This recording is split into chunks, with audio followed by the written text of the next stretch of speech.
Welcome to Soccer Morning on World Soccer Talk.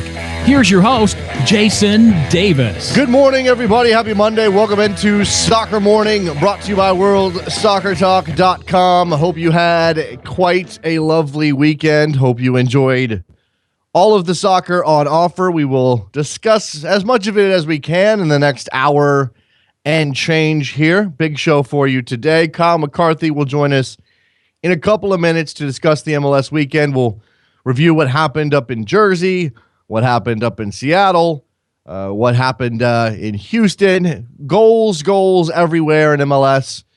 Going to be an interesting review with Mr. McCarthy from Fox Soccer Inside MLS. We've got a lot of news to cover. I'm going to get to that as well. Hope you guys are aware that we launched the SiriusXM FC show a week from today. 1 week from today, we will be on SiriusXM FC from 11 a.m. Eastern till 1 p.m. That's in addition to this show, with this show moving back an hour to 9 o'clock Eastern time. So we're doing worldsoccertalk.com/live from 9 until 10-ish Eastern, 10+-ish Eastern. Then we take a little break. We have some lunch. Trevor, I don't know, hits the treadmill or something. I don't know what he does. And then we come back on at 11 a.m. Eastern on SiriusXM FC, Channel 94, which you need to buy a subscription to get. You should be doing that already. Should have happened by now. I don't know what you're waiting for. Why are you not doing that? So that's the plan. Let's get into today's headlines. Again, a very full weekend. We will get to all of the MLS with Kyle McCarthy, so I'm going to leave that to the side. As I said, lots of goals. I think there were 21 goals scored in like 4 games on Saturday. We had triple header yesterday. We had games. We had a game on Friday night. 2 games on Friday night. Is that right? So it was quite the heavy national TV weekend. Lots of soccer to enjoy. You may have checked out the Premier League as well. Chelsea creeping ever closer to the Premier League title with a goalless draw against Arsenal at the Emirates. Now, the best part of this match was not what happened on the field, because clearly a goalless draw really doesn't get anybody's juices flowing. Lots of criticism about the way Jose Mourinho played this. And look, I like my pretty soccer as much as anybody else. But when you're Jose Mourinho and you're this close to a title, why on earth would you go to the Emirates and open it up? That doesn't make any sense whatsoever. And yet here we go with some banter back and forth, because Arsene Wenger and Jose Mourinho just don't get. They just don't like each other. They don't get along. They're just two different sides of the coin.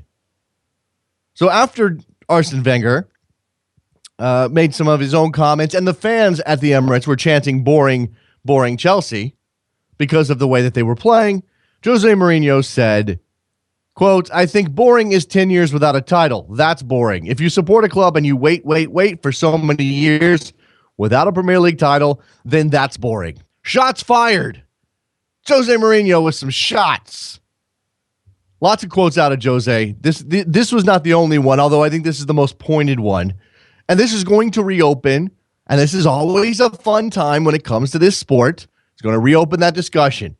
Would you rather your team play some pretty soccer and maybe come in third or fourth or mid-table?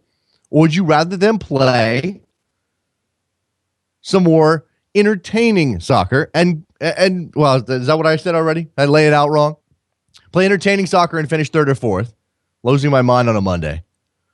Or play ugly soccer, especially on an occasion. It's not as though Chelsea has always been ugly this year, but play ugly soccer and win a title.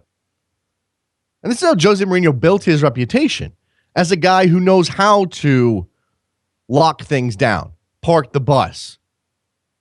It's not always about 10 behind the ball, although that's definitely the simplest way to do it. It's not always about foregoing possession, although that's definitely a part of it as well. But those things are elements of the way Jose Mourinho coaches his teams, and as I said, they're on the verge of a title. So can you throw shade at Jose Mourinho for the way that he plays and his teams play if they're going to lift the Premier League trophy? Maybe Arsenal's fans were not singing to us, he said. When you want to win the game and take your striker Olivier Giroud off, maybe they want more. Maybe they want Giroud and Theo Walcott up front. This boring team has got the second highest number of goals, has the best goal difference. Only Manchester City have scored more goals than us. Again, I don't know why Jose's responding so adamantly to this issue. Maybe he should just revel in the title and keep his mouth shut. But that's not Jose, is it? Elsewhere in the Premier League, Everton thumped Manchester United. Watch some of that game. Not sure what was going on with Manchester United. Louis van Gaal talking about how he knew things weren't right with his team during warm-ups or something, or whatever. Whatever. You went to go to center, you got your ass handed to you. I suppose that happens. Chicharito Hernandez got the start in the Champions League, scored the goal in the Champions League, kept that going with 2 goals against Celta Vigo to keep Real Madrid in the La Liga title race. I don't think they're ultimately going to get there, but now Chicharito is building a little bit of momentum heading into a summer where you can expect him to move. And this is going to help him get some offers. Very likely going to stay in Europe, Chicharito Hernandez, and probably with a pretty decent club. I'm not sure what the rumors are out there right now. I don't know what the latest is, but he's going to find a very soft landing place, I'm pretty sure. I'm not sure if you saw this I think this was on Friday that Don Garber, after the show, after we were done off the air, Don Garber held a teleconference roundtable with some reporters. Lots of questions for Don about expansion, clearly, top of mind for a lot of people, as the league makes an announcement in Minnesota, as they continue to monitor Miami, as Sacramento makes their big push. Don Garber saying, I believe we can expand and manage a league far larger than we are today without having to contemplate promotion and relegation. We'll come back to that. He also said that they're going to move past 24 teams. That may have been a target initially. 24 sounded about right. They're going to go well past that. Of course they are, because there's demand here. Now, we can debate whether or not it's a good idea, and I think certainly the league's going to stretch itself pretty thin. And there's going to be issues of whether or not the talent will keep up with these number of teams. But when you have all of these cities coming at you with guys who have cash in their pockets to spend, are willing to put it into soccer, want to help get those stadiums built, there may be hurdles to jump over. Orlando's going through an issue right now. They have a team. They might have some trouble with their stadium. Again, Flavio da Silva needs to step up. Bill McGuire and Minnesota United FC may have some issues, but they'll get that done, I'm pretty sure. You got San Antonio that already has a building, so they're in play. Sacramento is going to get a stadium done pretty quickly if the same city government remains in power, because they're all in on Sacramento being a team. We'll come back to these Don Garber quotes. Open up those quotes when we get to the phones after Kyle McCarthy joins us. But again, he said no promotion relegation, poured lots of cold water over that. Is that the right stance for the league to take? Why not leave open the possibility rather than squash any notion? Don't have to fulfill the promise anytime soon. But I think you should at least leave open the possibility that MLS could expand to, say, 40 teams. That's a lot of teams, of course, but end up having MLS 1 and MLS 2 and still keep it closed and still have single entity. I'm not saying that's the best way to do it, but if that's the route they're going to go down, you still have some options there. But nope, going to close that door. He also called MLS teams local businesses, not clubs. Not sure what that means, and we can dissect that later, but that's not good from a pure soccer purist perspective. Chivas and Club America drew 1-1 in the Super Classico. You have to go see Paul Aguilar's goal. Fantastic goal. Club America obviously dealing with a lot of stuff, schedule congestion with their CONCACAF Champions League second leg in Montreal coming up on Wednesday. Bayern Munich clinched the Bundesliga title with a win over Hertha Berlin, and Gladbach beating Wolfsburg this weekend. And Eden Hazard is your PFA Player of the Year in England, a worthy winner if there ever was one. Let's take a break. Kyle McCarthy, Fox Soccer, Inside MLS will join us. We'll go around the league, and don't go anywhere. Soccer Morning, WorldSoccerTalk.com. Facing the crowd, you're talking too loud.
Just give me a minute here. All right, here we go.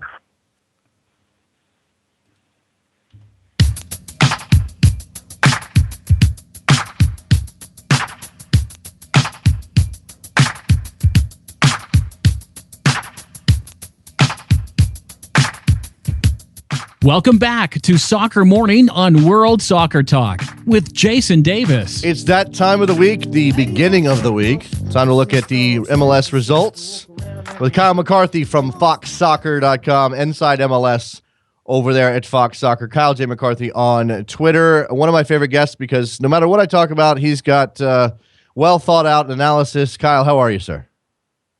I'm doing well, thanks. And you know what? I'm really, really happy to talk about the goals. Yes, we did get a lot of goals. That's nice goals. for a change. It is. And okay, so I told you we were going to lead off with TFC, and they got two of theirs. It was Josie Altidore scoring for the first time since week one.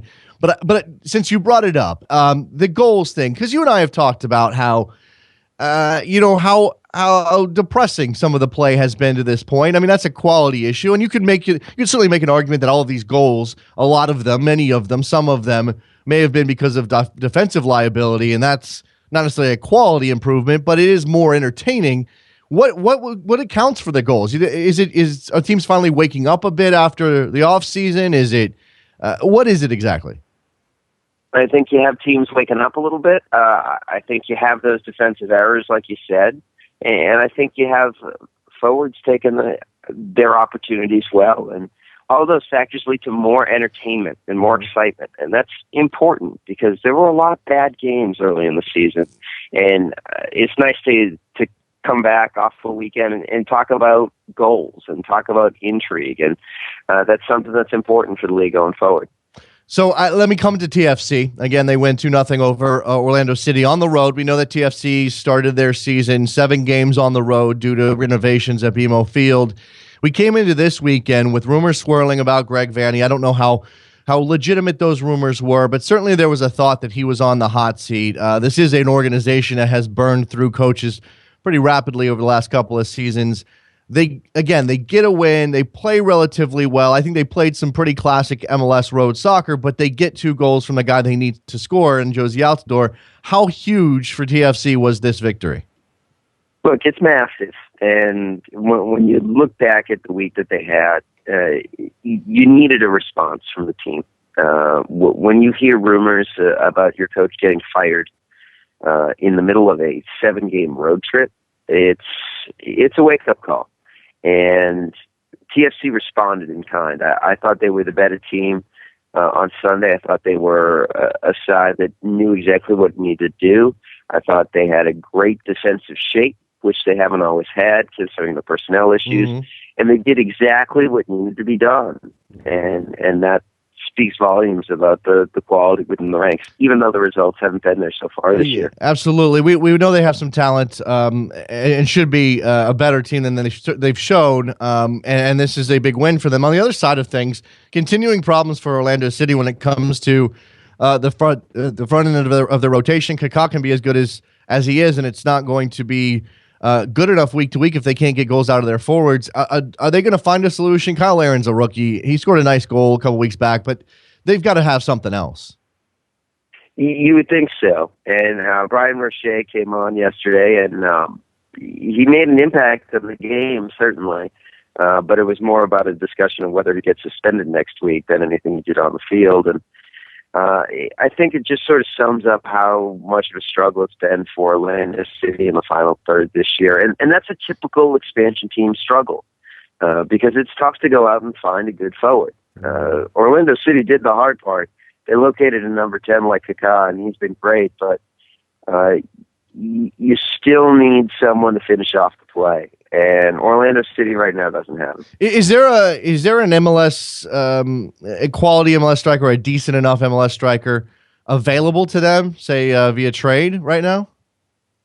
Well, that's the tricky part, right? The market's really tight because of the lack of allocation money across the league right now. So it's tough to go out and say, look, we're going to get a guy and he's got to come in and fix it, right? It's a matter of trying to be patient, trying to get the most out of what you got, and then hoping you can scrape enough money together to make a decent move during the summer. Yeah. We go back to Saturday, the goal fest that happened. 4 teams scored 4 goals on Saturday. 2 of them played each other, are Houston and Sporting Kansas City. Not exactly what we usually expect out of these 2 teams after a history of creating a rivalry based on competing in the Eastern Conference. Now they both moved to the West, and apparently we're just going to score goals all the time now.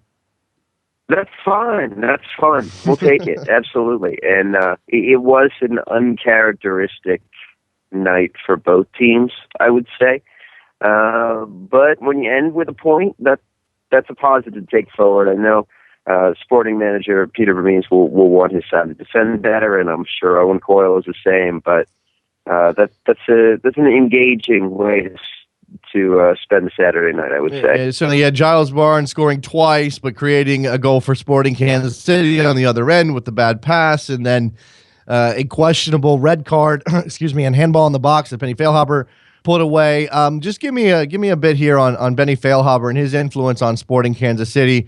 We're starting to hear again, just low-level rumblings that maybe Benny is performing well enough that Klinsmann should give him a look. I'm not saying he deserves a call-up or he'll get one, but certainly he's on that level these days.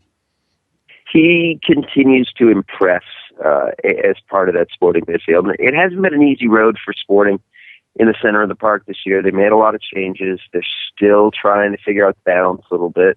But when Benny Feilhaber is good, he's really good. And he's a player who can make an impact in this league. And you saw that on Saturday night. And you understand some of the reasons why people are pointing to him as a potential national team call-up. He's a guy who's been there. He's done it in the past. But I think it's pretty clear at this point that Jurgen Klinsmann has more faith in other options. It comes to the Columbus Crew SC, who dropped 4 on Philadelphia in a 4-1 home win. Kai Kamara, I heard Taylor Twellman say on the, I think it was on the LA-New York broadcast, my national team games are all mixed up in my head, Kyle, but I think that was the broadcast in which he was sort of identified maybe Felipe Martins, but also Kai Kamara as some of the biggest off-season acquisitions. I don't know if there's an argument against Kai right now. We thought that the Crew were missing a striker, and Kai is proving that certainly was the case. Columbus has needed a number 9 for years and years and years, and Kai Kamara is filling those shoes perfectly right now because he's allowing the Crew to stretch the field over the top, and yet he's also supplying that aerial element that's critical with the way that Crew SC pushes the fullbacks onwards and crosses the ball into the box. And Columbus stumped Philadelphia on Saturday. Just took so much advantage of the spaces that allowed the Crew SC to push forward, and it was another good performance from a team that continues to move from strength to strength this year. And Crew SC, certainly one of those teams identified as a potential Eastern Conference contender. So this kind of performance is only going to feed that belief. And the other side of things for Philadelphia, the turmoil continues. You go on the road, maybe you're scrapping for a point, but to lose 4-1 in this kind of manner, and again, they've had that goalkeeper drama, and it just doesn't seem that they can find any sort of balance in their lineup either. It's a bit of a mess in Chester right now, it seems. Just trying to find something, anything to slide the team back on track. And there are a lot of different issues that are going into it, but first and foremost, their management of space across the board is messy.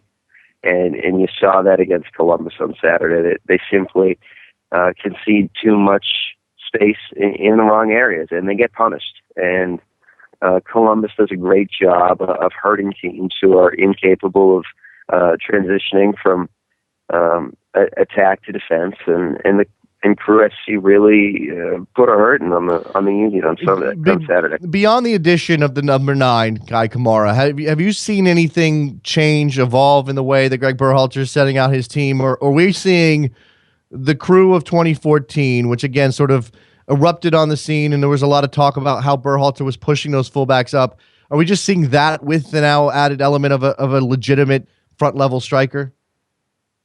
There are always tweaks and amendments as you go along, but I think the broad strokes are similar, and I think the addition of Kamara really enhances those operations, particularly in the middle of the park. So for Columbus, they're a side that is very good at keeping the ball, and now they have that element so that if they need to go directly, they've got Kamara up front to provide a different sort of outlet, and it's made them very potent.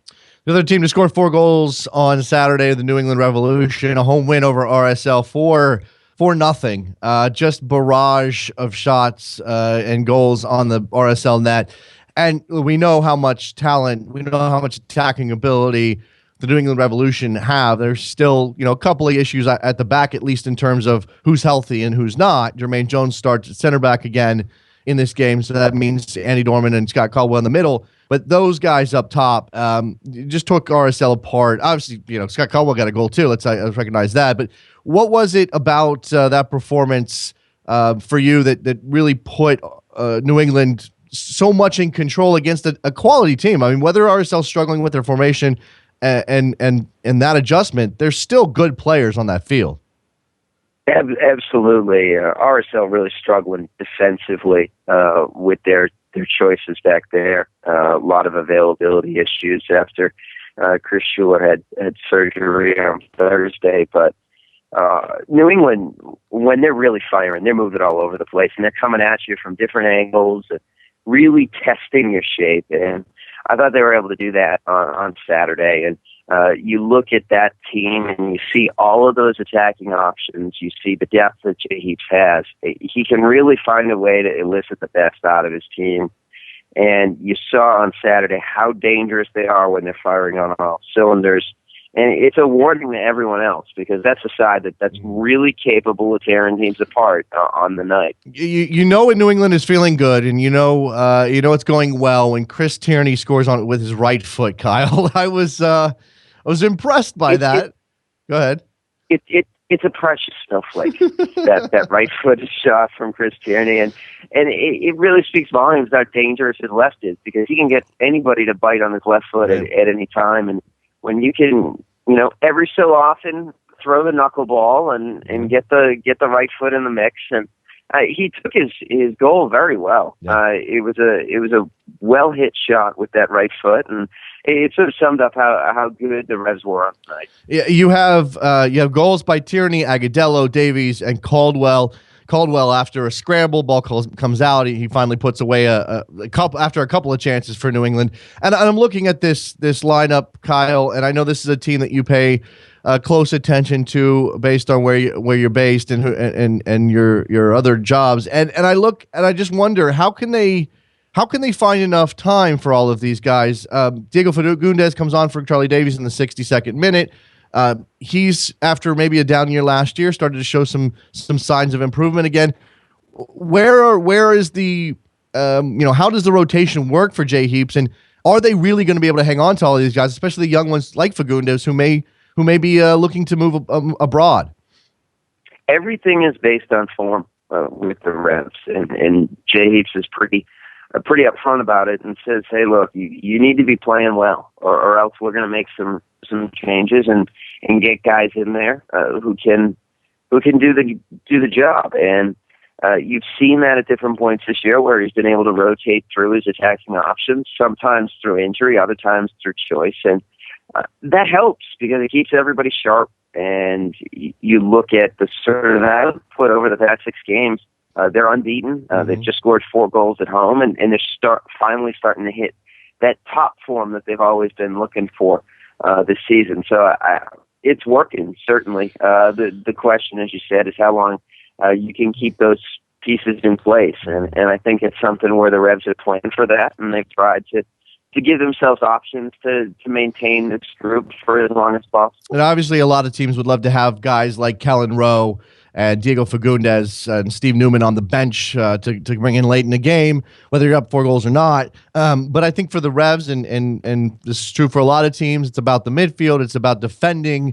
And I look at this, Woodbury, Farrell, Jones, and Tierney to start, and you have Gonsalves and Alston on the bench. How close to the first choice team is this, and what kind of changes might Heaps make if everybody is healthy and 100% fit? Well, if everybody's healthy, then Jose Gonsalves is going to play. Certainly, he's been dealing with a calf complaint, but he's the linchpin back there. He's the guy who makes everything tick, and I think he's an important part of what they're going to do defensively. London Woodbury's impressed since he's come in the lineup. That's 2 good performances in a row from him, but Kevin Alston's certainly going to be a guy who's going to get a lot of minutes if he can stay healthy in that back four. So, again, lots of options, lots of choices, and a really enviable situation for Heaps to be in, considering how everything has worked out. Well, which one of that midfield pair takes a spot on the bench when Jones moves up into the midfield, as you would imagine he would when Gonzalez is available? It sort of depends on the situation, depends on the opposition, but usually Caldwell will get the nod over Dorman, just for a couple of different reasons, but I think both guys are going to have plenty of opportunities, considering the way the early stages of the season have unfolded. Let's talk about L.A. and New York, the Galaxy visiting the Red Bulls, who have been on a roll, one of the best teams in the league, if not the best team in the league on form. A 1-1 draw. It took, it seemed as though that was the Red Bulls game to win. They end up getting a draw out of it after a lucky break and a bounce off the head of Felipe Martins. I don't know how they should feel about that game. Again, that wasn't LA's best performance, and yet here they go on the road and get a point. Well, we've been saying that a lot this year. LA not having their fastball and still finding a way to get a result, and that's what champions do. They find a way to muddle through, even though they don't have Robbie Keane and they don't have their best stuff. And it's a good lesson for the Red Bulls because they're still unbeaten. They're still playing well. I thought they were okay on Sunday, and that's important going forward for them. And when you look at the Red Bulls, I think you need a little bit of luck sometimes to get through when you don't have that sharpness in the final third, and they were able to get it. With Robbie Keane unavailable, without Jose Villarreal apparently ready to go, Bradford Jameson's gotten a couple of starts, and he obviously impressed with that goal he scored against LA yesterday, against New York yesterday. But again, it's one of these things. He's 18 years old. People want to jump quickly on a bandwagon and push him maybe farther than he's ready to go. Bruce Arena trying to pull people back. Is Bruce kind of playing both sides of this? If he's going to give Jameson time and Jameson's capable of scoring these goals, it's going to be hard for him to stop a hype train that's built on how the kid's performing. Look, you can't stop a hype train when the American soccer community gets started. I think that's pretty clear by now, right? What I'll say about Jameson is that, yes, Bruce is kind of having it both ways by putting him in the lineup, but he's also putting him in spots where he can succeed. And Jameson at this point is not the finished product, but if you put him in space, he can do good things. And you saw that against the Red Bulls on Sunday. He's a work in progress. We'll have to wait and see, but certainly that goal on Sunday was one to cherish. Well, can you just give for people who have are obviously waiting for LA not only to bring in Steven Gerrard later in the summer, but waiting for them to get a healthy Robbie Keane back into this team because he's been so influential. He is the MVP. What the difference in LA's playing style is with Keane in the lineup, and they're still adjusting to life without Landon Donovan, but without Keane in the lineup and with, say, Alan Gordon taking his spot or taking a spot up top? Well, it's a couple of things, right? You're looking to play a little bit more directly because the strength of your guys without Keane is that ability to take people one-on-one. When you look at Gyasi Zardes, when you look at Jameson, even when you look at Jose Villarreal when he's in the lineup, you want to give those guys opportunities to cut it at different angles and really challenge defenders. On the other side, you also have that aerial element with a guy like Alan Gordon in there, and you've got Stefan Ishizaki, who serves a great ball from the right, so he wasn't particularly good yesterday. So it's really a mix of things, and that possession underlies everything, which you need, in the center of the park. And when you look at it, it's tough because Robbie Keane is the guy who strings everything together. He drops off the line, he'll check back into midfield, help with possession, and then find ways to get people through and provide that outlet. So without him, it really strips away that central piece of everything they're trying to do, and you can tell it gets a little bit disjointed at times. We've got a couple of games from Friday. Chicago beating New York City FC 1-0 in Bridgeview. Chicago 3 wins in a row now, Kyle. And I mean, NYCFC has gone through some struggles. David Villa's been missing. They're an expansion team, so you take that for what it's worth. But Chicago's improved mightily since the beginning of the season. Is this a team that can, they're not going to keep winning. They're not going to win every game from here on out, but do they have enough in the tank? Do they have enough talent there? Have they figured out enough how to play together to be a playoff contender? It certainly looks like it right now. And I think the first thing Frank Gallup is going to do this morning is set up a season ticket for Avram Grant, because David Accam was fantastic on Friday. Mm-hmm. Just awesome. And when you have a guy like David Accam who is that quick and that willing to challenge defenders, it's going to make you a dangerous team. And I think for the Fire, you see the benefits of getting everybody in place and having a chance to really go with your best guys. And it's been a good run for the Fire, even though they had that really awkward leap with the scheduling issues that they've encountered. Yeah, just sitting on the sideline for quite some time, getting a win over New York City FC. On the other side of things, for Jason Kreis and company, again, no David Villa. That's got to be concerning for the fans. If this is, it doesn't seem there's no reports that this is one of those injuries going to keep him out for months. It's what's a chronic thing that pops up every now and then, and those seem to derail designated players, especially guys over 30, more often than some debilitating knee injury. Is this going to be something that lingers for them throughout the season, you think? Or we don't know what David Villa's health is going to be, but if he's not in the lineup, that's a different team. It's a different team, and it's a much worse team. NYCFC did not look good on Friday. They don't generally look good without David Villa, and they don't have the defensive strength right now to cope if they're not getting enough goals up front. And that's just the bottom line with it. They did not do a particularly good job with that year of constructing a back four. There's not a lot of depth there. There are a lot of guys who are playing one station above where they should at this point, and it shows.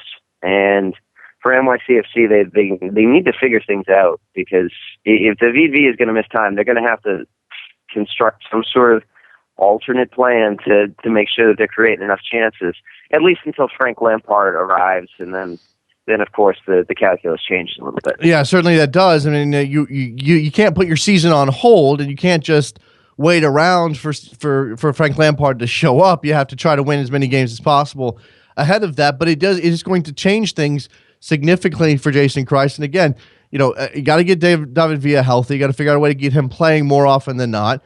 Nemec has not been good. Is there any other way to say that, Kyle? And they don't really have anybody else sitting on the bench ready to go. I mean, they didn't dress another out and out forward during this game in Chicago. Yeah, I think Kyrie Shelton's been okay for them in his rookie year, a guy who's shown some flashes. But again, it's the same thing that Orlando City is doing. You can't rely on rookies to be the guy. You need someone to step up and really take a supporting role in that in that attacking third. And we know New York City FC is going to keep the ball. They've done that very well this year, but it hasn't gotten a lot of effect. So the key for NYCFC is to really start to use that possession well and find ways to produce goals. And that's not happening right now. I'm bouncing around a bit. I got 3 more games very quickly. I apologize for everybody who thinks I'm giving them short shrift. Didn't mean to at all. Let me go to DC, who gets a win on the road over Vancouver. Chris Rolfe with the winning goal, very nicely done. Fabian Espindola back in this team, and he is such a disruptive force, Kyle. He is so dangerous, or he presents the possibility of danger. He was the club MVP last year. How much does he change how good attacking wise DC United can be, and how does that complement everything else that they do well, which has them right now tied for the best points per game rate in the league. Espindola is a transformative player for DC United. He adds that little bit of magic, that relentlessness in the final third, and they're a much better team with him in it. And I think you saw that on Saturday. And I think you saw the experience coming to the fore, because it's really difficult to go to BC Place and get a result, especially for an East Coast team making that long trek. And United, with all that veteran savvy, was able to go out and get the job done. We also got Colorado and Dallas from Friday. I'll touch on that one briefly. It's a 1-1 draw.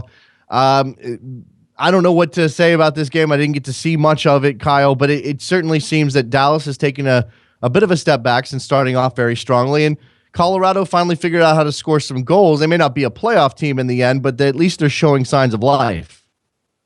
There are signs of life for Colorado. I think they've managed to put together decent spells at certain points in the game, but they're never truly convincing as a team that's going to go out for 90 minutes and really play off the park quite yet, unless you're in Frisco and, you know, it's 95 degrees. A weird game. Yeah. So you had Blas Perez with a red card. Certainly that helped Colorado get back into the game and score the equalizer from Nick LaBrocca. So a decent result for FC Dallas, all things considered, with Blas Perez and the red card. I haven't seen that incident close up. I don't even really. I've seen replays of it, Kyle. I don't know if you've had a look at this. Is Blas Perez going to be looking at a longer suspension, or is that just maybe we'll just get past this? And because FC Dallas is a different team without Blas Perez. Absolutely, and I was rewinding back and forth on Friday night. I couldn't find a decent angle of that, and I don't know if there's one that exists. I'd certainly be interested in seeing it, because FC Dallas needs Blas Perez.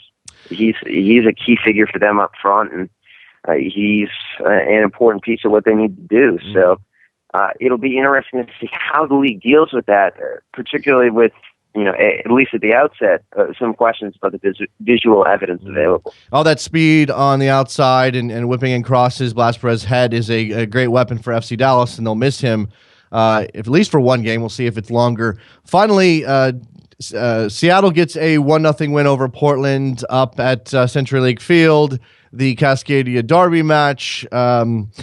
I don't know what to say about this game. It didn't provide much entertainment for about 3/4 of it. It finally picked up in about the 80th minute, I suppose, Kyle, when Seattle scored and Portland put together some chances.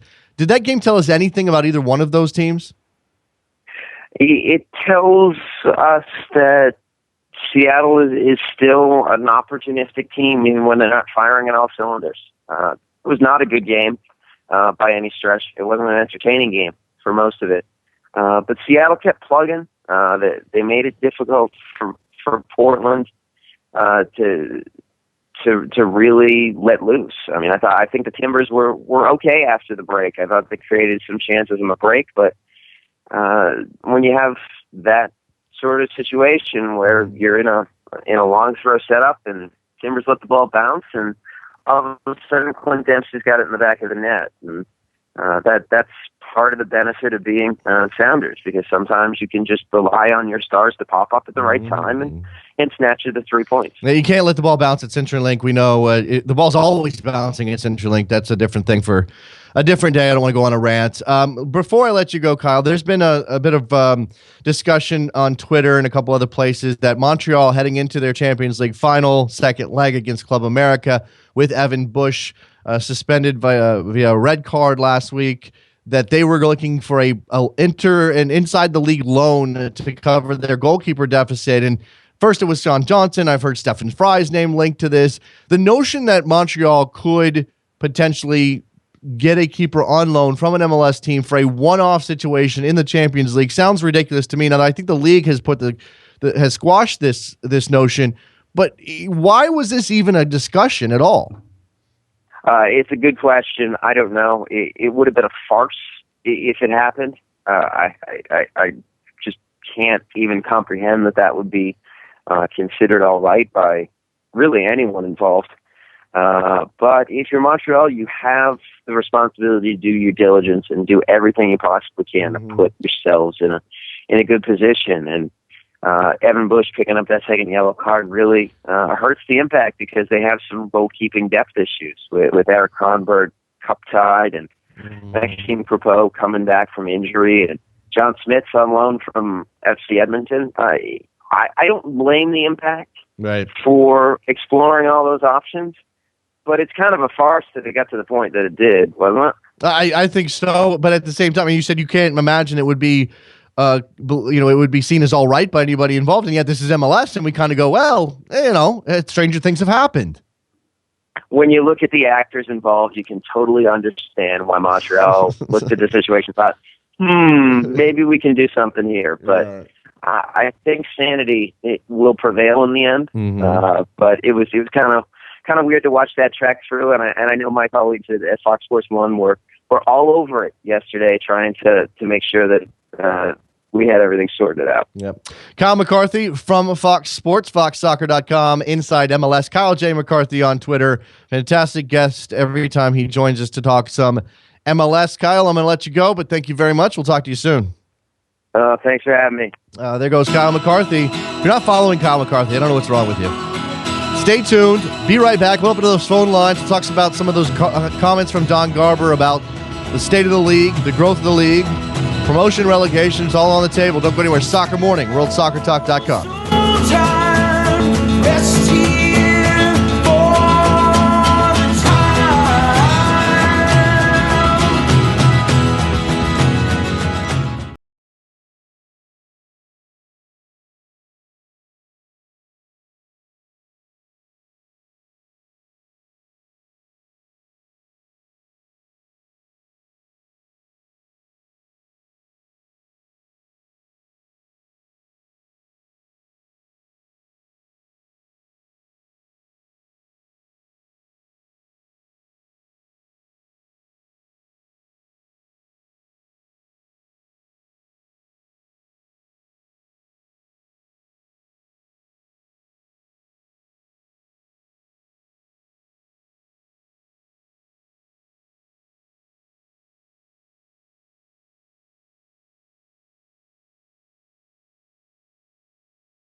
Welcome back to Soccer Morning on World Soccer Talk with Jason Davis. Here we go. Phone lines now open. 646-832-3909. Continue the discussion about MLS.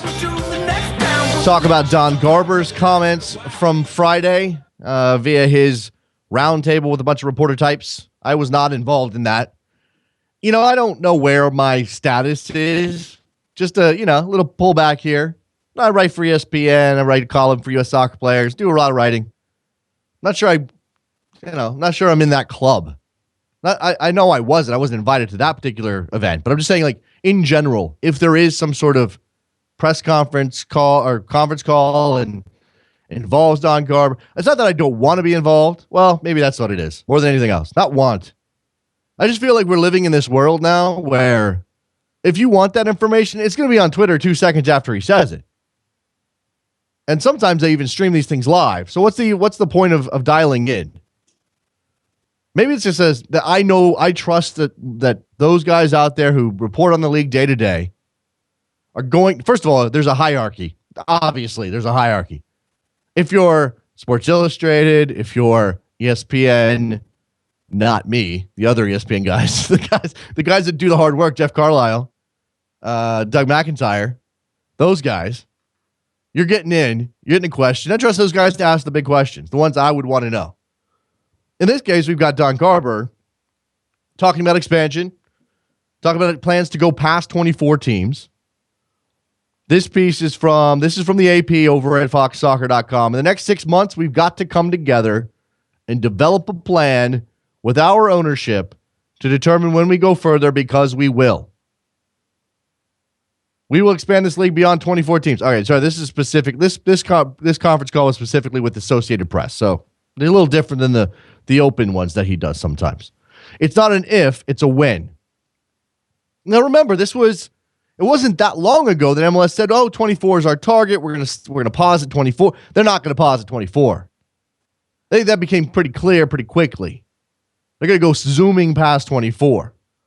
MLS says cities expressing interest include Austin, Sacramento, St. Louis, San Antonio, and to a lesser extent, El Paso, Indianapolis, and Las Vegas. Find that interesting for a couple of reasons. San Antonio and Indianapolis, both on the NASL roster at the moment.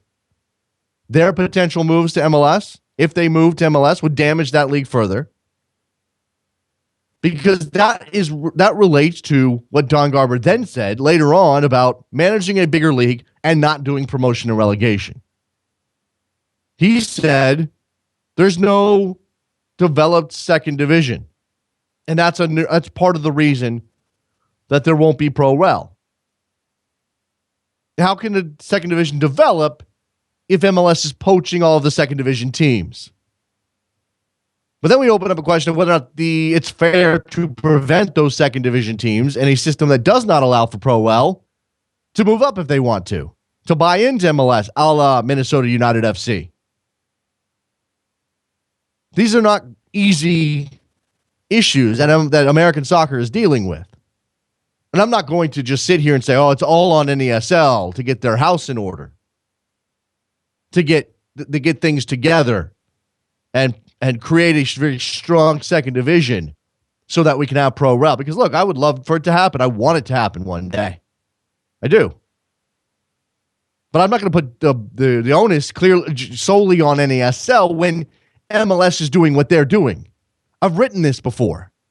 For MLS to say there's no strong enough second division for us to consider promotion and relegation, we know that's not the only reason. It's also about the business model and how they like to run things and how they like to protect their interests. But if they're going to identify the lack of a developed second division as part of the problem, then I'm going to call them out for poaching second division teams. And I'm not saying, I don't know what the full build out of MLS is. I'm not even sure I'm not sure if I know what I want it to be, considering these factors. Do I want a 32-team league? Man. I guess. A 32-team league divided into separate conferences. You don't play cross-conference games. You play within your conference 30 games. Then the playoff teams from each conference go into a combined playoff tournament. I guess. I don't know. It's fun to think about, but it's also a little maddening to think about. It's a little maddening because as MLS continues to grow and grow and grow, which is nominally good for American soccer on some level, on the highest level, television contracts, publicity, marketing, the biggest cities having teams. While that's happening, there's also that effect on the second division and the third division. And we know that MLS has already effectively appropriated USL. I mean, there's some good independent teams in USL. There are. But MLS, by virtue of putting their reserve league down there, has effectively appropriated that league. It's no longer an independent, separate entity that can create its own distinct personality with its own distinct clubs. Because you're not going to just have Richmond Kickers. Now you got the Richmond Kickers playing the the Seattle Sounders reserves, or whoever they're going to play. Washington's on the air. What's up, Washington? Hey, what's up, Jason? How's it going? I just wanted to touch upon this comment Don Garber made about the expansion. Every time they talk about expansion, now I start to cringe because I start to get worried. And I know that there's a lot of safety checks in play, but I know that was the beginning of the end of the old NASL. Hey, soccer's hot. Let's expand. And then that was, like I said, that was the beginning of the end. And I know there's much more infrastructure today. There are much more safety checks. I guess my question is, when expansion to when? If we look at the Big Four, NFL has 32 teams, MLB has 30, NBA has 30, and NHL has 30. If he stays somewhere around there, because there's a standard already, I'm okay. But if he goes anywhere beyond that, I'm going to get really, really worried. What do you think? Obviously there's a couple of things here, and we've talked about this. If you're going to expand that much and do it this rapidly, I mean, let's remember that MLS was only a decade, 13 years ago, that MLS killed 2 teams. Right. So, and they were at 10 at that point. It took a little while to crawl back to the original number. Then they just went on this rapid expansion push. I mean, TFC has been in this league for 8 years now. Is this their 8th season or 9th season? And they don't feel new anymore. And part of that is because there have been so many teams added since then. And now, you wonder how the money is going to be a part of this, and whether or not MLS can get by on a salary budget of $4 million per team with 30 teams, and how you're going to be able to find enough talent to fill out these teams. And I don't just mean American talent, which are obviously stretching way thinner than it's been stretched before. I mean international talent. You're going to have to put some more money into the system because you're grabbing more international players now. It's not back in the days when there were 12 teams and, we've got some great South American players and we're paying them all $300,000 a year. You're going to have to do more of that. You're going to have to find more Europeans willing to come over here at 25, 26 years old that are of a better quality than MLS has typically gotten, because now they're not replacing, but now they're filling spots that used to be held by American players. And you can't just bring up a bunch of players from the lower divisions and expect to have the same level. So MLS has an issue here with quality in opposition to their expansion, Washington. So, I'm with you. Like, if you go past 30 teams, which is a big number, 30 is a big number. It is. If you go past 30 teams, what is the end game? And the reason, I mean, obviously MLS is not in a position. There's basic business principles here. You're not going to say, if you're MLS, you're Don Garber, you're not going to go out in public and say, well, our goal is 30 teams. Our goal is 32 teams. Our goal is 34 teams. And then we're going to stop. And you're not going to put a hard cap on it, because that starts to limit the possibilities. That starts to limit demand. Now you don't have as many cities coming after franchises. And the more cities that come after franchises, the higher those expansion fees go. That's basic supply and demand. And that brings me to the next point. Just like you said, he should not put a cap to it, right? And I agree with you. Maybe in indoors, he's saying, listen, we're going to shoot for 30 and stay there, but don't make it public, right? I feel the same way when he makes comments about Pro Rel. Whatever he feels, he should keep that to himself. Every single time he says, no, we're never going to have Pro Rel. We're never going to have Pro Rel. I think he shoots himself in the foot. Yeah. Just shut up about it. Well, I think that there's a bit of hostility on the part of the league, that this is an issue that they have to deal with over and over again. Now, I think they should expect that. This is soccer. The rest of the world does Pro Rel. You should expect that Pro Rel is going to come up. And I think this is a bad look. This is a bad look for MLS when Don Garber's, and I don't have this audio, and I suppose I need to listen to it for context because that always changes here. But when he Right. says things like it's not going to happen, that again, it sounds churlish. It sounds It's not in our. You have to say things like it's not in our plans. We're not Right. ready for it yet. Not Right. right now. Right. But to say never, you're going to shoot yourself in the foot eventually. right.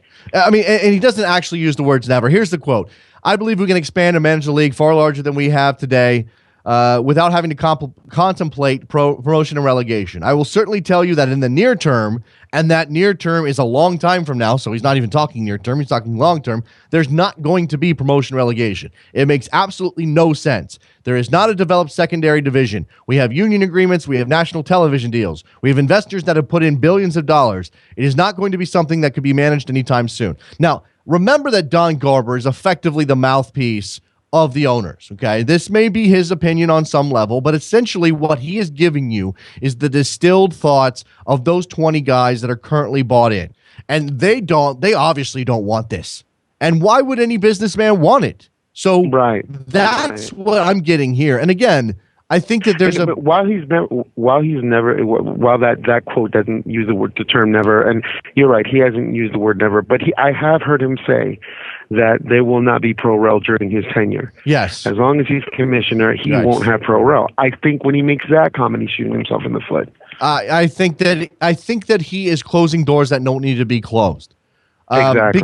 Because even if MLS doesn't believe that pro rel is coming in the future, and any time in the near future or long term or whatever, even if MLS doesn't want pro rel as an organization, and the owners as a board of governors who are bought in and are paying everybody's salary and it's a shared thing, even if they don't want pro rel, what you do when you allow it to be a possibility is that brings attention to the league that might not otherwise be there. Do you know what I'm saying? Like it's just another brick in the wall that is discussion around MLS and American soccer. And why would you limit yourself there? Exactly. Yeah. I mean, Exactly. I may have issues with some of the proponents of pro rel in this country and how they go about pushing their agenda, but that doesn't mean that I don't agree that pro rel should be on the table. I absolutely Exactly. should be on the table. Washington, you got anything else, man? No, my man. Thank you very much. Take care. Get in 646-832-3909. You guys a little sleepy on a Monday morning. That's okay. I get it. We're all waking up. We're all getting into our routines. I got to the studio just a little bit later than I usually like to. I have a routine, and I got a coffee and setting everything up, and I just don't want to be rushed here. So maybe that's where you guys are. It's 11 o'clock on the East Coast, though. You should be going. You should be working here. You should be getting in. 646-832-3909. Now, Garber also addressed specifically the issues of Miami. He did say that essentially he said that Miami's going to come at some point. He said Miami will be in Major League Soccer by the end of the decade. Now that's 5 years left in the end of the decade. Not quite. We had two mayors push us to waterfront locations, and then we were not able to finalize a deal on those sites. Now we've got to say, are there other downtown urban locations that might make sense for us? And we believe there are several, and that's what we've been working on. They're going to go to Miami, or they're going to do everything they can to keep that possibility at least on life support because it's David Beckham. Because it's David Beckham. And I believe that at no point will you hear MLS say that Miami is dead. He also went on to say that Sacramento will eventually get in because, hey, they've built something pretty major over in Northern California. Guillermo is on the line. What's up, Guillermo? Good morning from Northern California, in fact. Hey, good point on this whole pro-rel not happening in his tenure, but, he is not going to be there forever. And two, could not anybody in the lower division sue MLS on the basis of a monopoly, given that they have the connection to FIFA? I'm not saying that they'll win, but could they sue? I think that may have been part of the original Frazier versus MLS argument from the players and their lawsuit against the league. I think that the league is pretty protected on that front, Guillermo. I don't know that's, and we'd have to get a lawyer on the air. I believe it's been proposed before, that argument.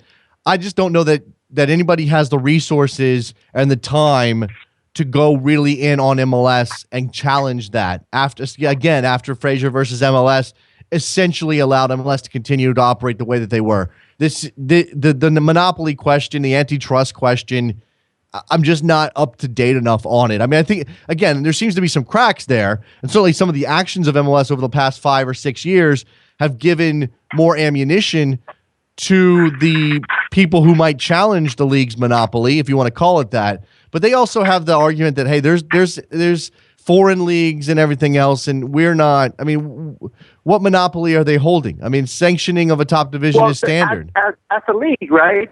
They're the only ones that have the pipeline to the official world soccer, right? As a professional league, you can make the argument that they are acting as a trust that blocks them access to the world market, right? It's not about the other leagues that are in the world, but in America, right? They are like a funnel. Yeah, I think that the structure as it exists, it's become, to this point, it is so entrenched that I don't know that you could win that argument. I don't know. You got anything else? Go ahead. Yeah. I watched the league action this weekend. I thought that all the goals were great, especially because they're being scored by young players. That means that the development, even though whatever we may say, it's actually working in the field. They're scoring and they're picking up the speed. I also caught the USL game, the reserves for the Whitecaps and Seattle. That was a pretty amazing game. And I'm looking I always look at the stands, right? Because it's third division. They seem to be getting 500, 600 people to the field, and that's not bad. Yeah, I don't know what the targets are. I mean, USL was previously, before the split, the second division, and that was the target there was more like 5,000. I don't know what the targets are, especially for those reserve teams. I mean, if you're playing in an auxiliary location with your second team, and they've got another reserve team coming in, you don't expect to draw a lot.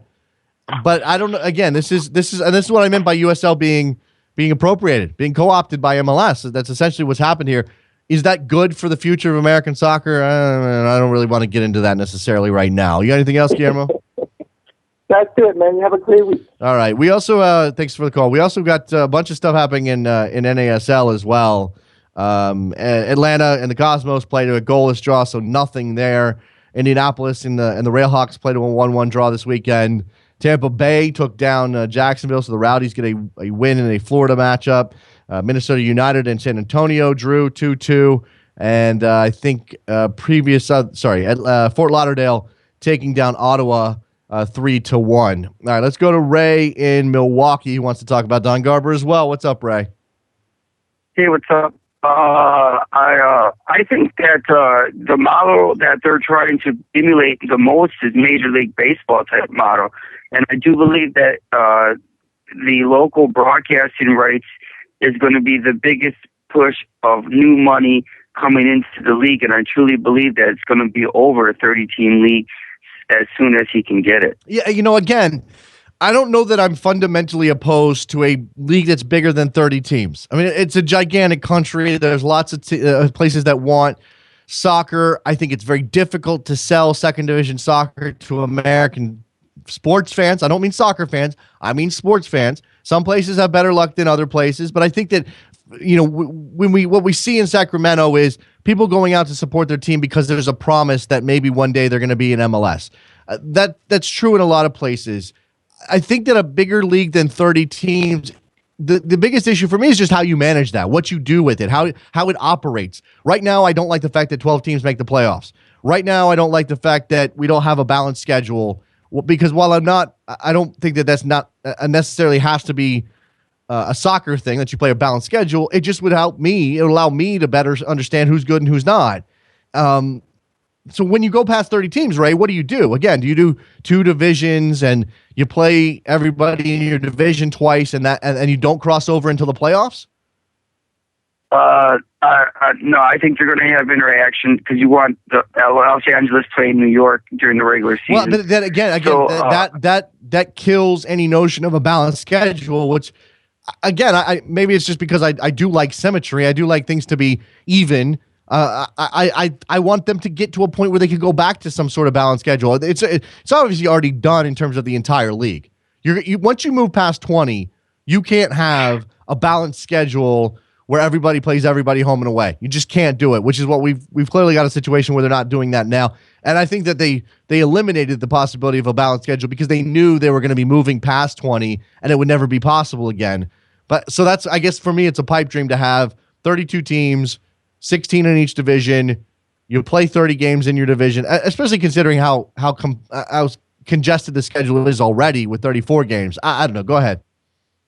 Yeah, and then as for promotion and relegation, I do believe that's never going to happen. I think that you're going to see a minor league system set up it's already putting in play a lot of these guys with these LA2 and Seattle. And so I think that's the model that MLS is going to use as a feeder system into developing talent. Okay, but the problem with that idea, and I don't know that it's necessarily the wrong thought, Ray, is that you're always going to have a league like NASL who has independently minded people who want to put money into the game and think they can do it better or think that their model is more appropriate. And that's clearly, I mean, you could call them a rebel league or a rogue league if you want to, but I'm not even sure that's the right terminology. They just have a different philosophy about it.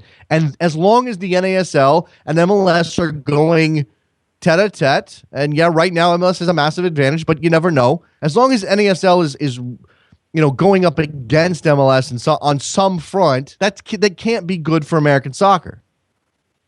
Well, I personally believe that the NHL either is going to fold or it's going to that current teams are going to be bought into it's going to be like a merger like with the ABA, with the NBA. We'll see. And they only took a handful of teams. Yeah. I think that's what the future is. Yeah, I don't want to make anybody mad at the NASL.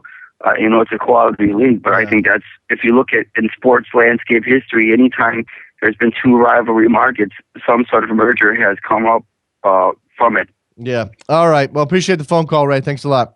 You just don't want to end up being the spirit of St. Louis, the Kentucky Colonels, when that merger comes. And that's some old school American sports history for you guys. Al in Missouri wants to talk about Sunil Gulati and all of this. How you doing, Al? I'm doing good. What's his role? Because it seems as though he's a figurehead, and I figure, why doesn't he do something with the MLS, NASL, and USL Pro situation and everything else?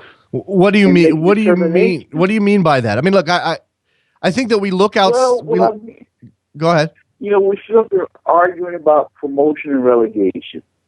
Everybody wants it. I wouldn't mind having promotion and relegation. I think it'd be good here, but it's not going to happen. So what he could do is, maybe have some ideas, with he could put forth and everything else. I don't know if you know this guy's name. His name is Derek Ritchie, who used to use straight from the red card. And, after, going recently to his YouTube posts and everything else, I thought he put up a pretty good idea what the MLS may have, within the next couple of years.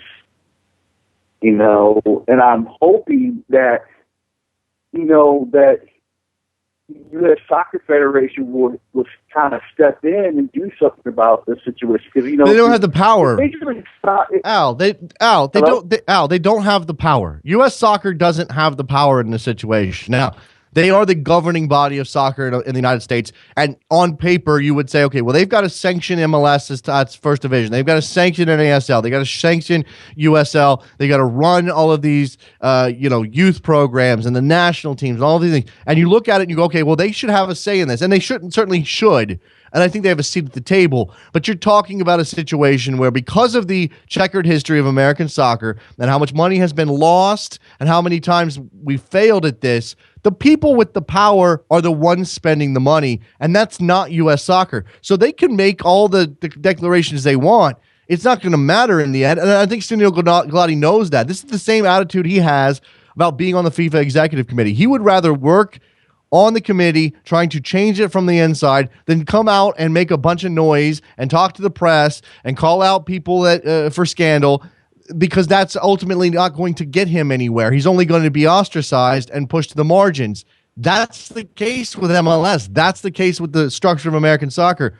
The people with the power, it's not Don Garber necessarily, but it is Don Garber's bosses. They're the ones in charge here. true. That's very true. All right. I got to let you go. Hopefully the league. Go ahead. Okay. I'll let you finish, Al. Go ahead. Hopefully the league, goes to stay at between 28 and 30 teams, because if you go beyond 30 teams, you're going to really cause a lot of havoc, I think. Okay. I mean, again, it sounds unwieldy. Garber is making claims that he thinks that they can handle it. Again, I think it depends on how you structure this, and they're not going to. You could imagine one day. This is not impossible to imagine a 40-team MLS, 20 teams in 2 leagues, and you create a two-division system, and you have movement between those 2 divisions.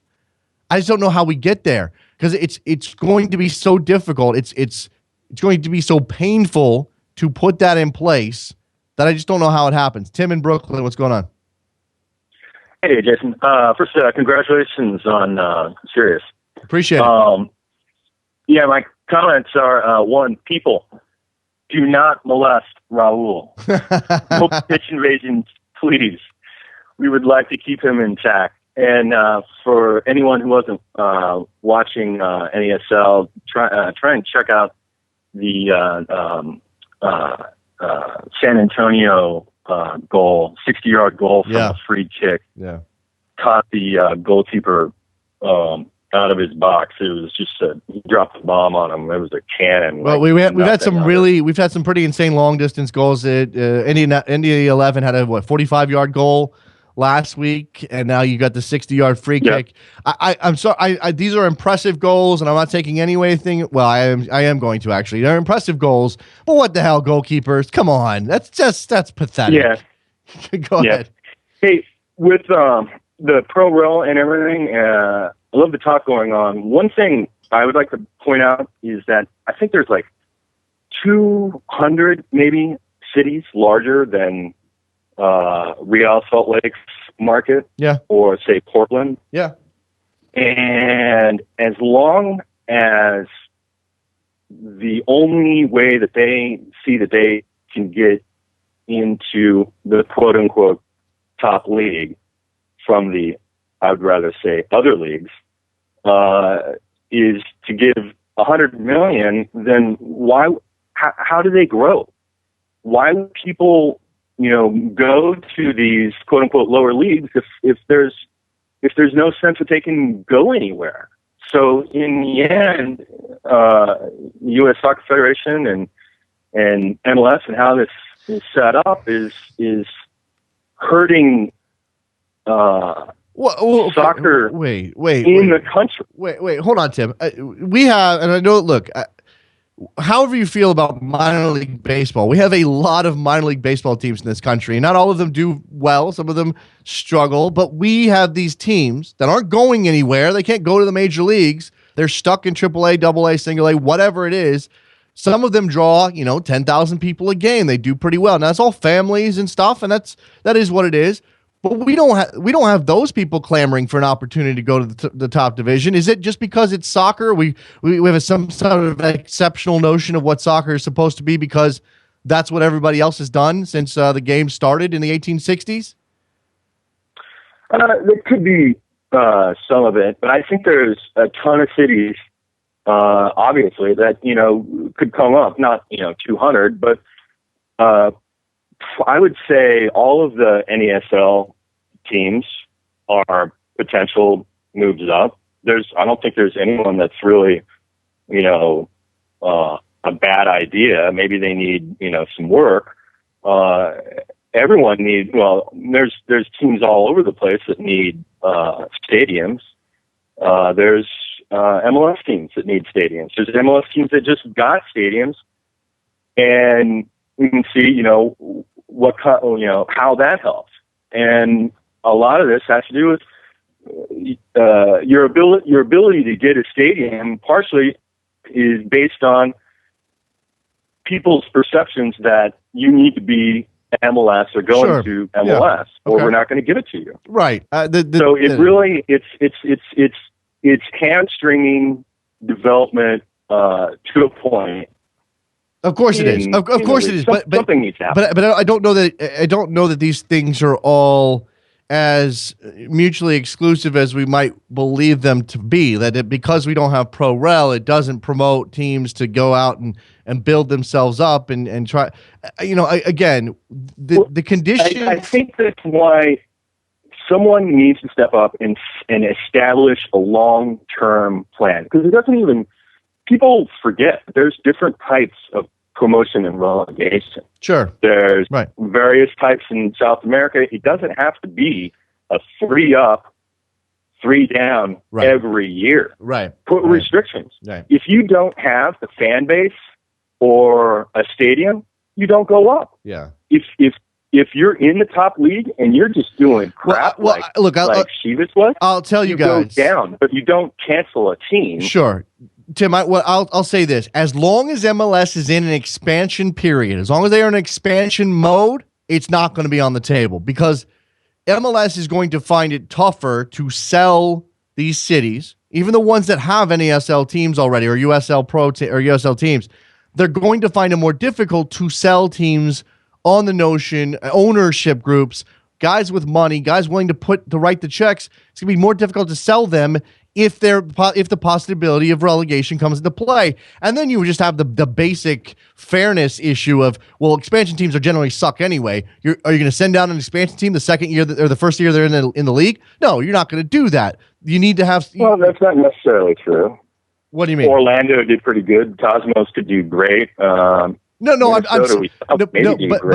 saying doing so great. I'm saying that in the case, take Orlando for example. Okay, yeah, Orlando put together a pretty good squad. They've had some good results, but it's very possible they finish in the bottom 2 in the Eastern Conference this year.